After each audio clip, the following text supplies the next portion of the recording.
Noong 15 years old si Ruru Madrid ay nabasted siya ng niligawang babae. Oo, dahil hindi nito nagustuhan ang binigay niyang regalo. Ano itong niregalo ni Ruru?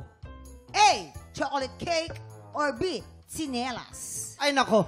Hindi niya nagustuhan yung tsinelas. Oh. Kasi yung tsinelas, sobrang laki, tapos parang buaya. Tapos ayaw isuot ng Sabi, bakit tayo may isuot? Kasi, ay, idol ko kasi si Lolong, kaya yung tsinelas yan, pag inaapakan mo siya, tumutunog, tsaka umiilaw.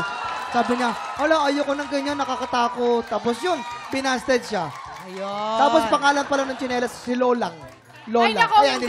Okay. Alam mo, Jack, chocolate cake. Ang Chocolate dahilan cake. kung bakit siya binasid. Kasi alam mo, sa pagkakakilala ko kay Kylie, ang paborito niya ay... Ruru na, si Ruru. Si Ruru na tayo! Nakairuro na tayo! Sorry. Huwag mo yung ganito. Ako yung ganito. Ang hirap pag live. Pagkakakilala ko doon sa niligawan ni Ruru, ha? Oo. Eh, gusto niya ube cake. Ube cake. Ube cake. Tsaka Allergic ayaw siya niya sa chocolate Oo, cake. ayaw niya ng chocolate. Chocolate cake na may sinelas. Oo. Diba? Aba, akalain mo nalito na. Oh, narinig mo na. Anong magiging kasagutan dyan na ha? Jack?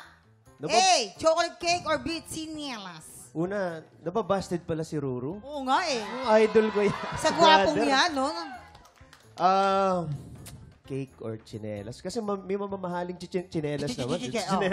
May mga mamahaling tsinelas naman eh, di ba? Oh. Feeling ko cake. Hindi na-appreciate yung Hindi cake. na-appreciate yung cake, no? O sige, tignan natin. Ay, Cake nako! daw. Ay, nako, Jack.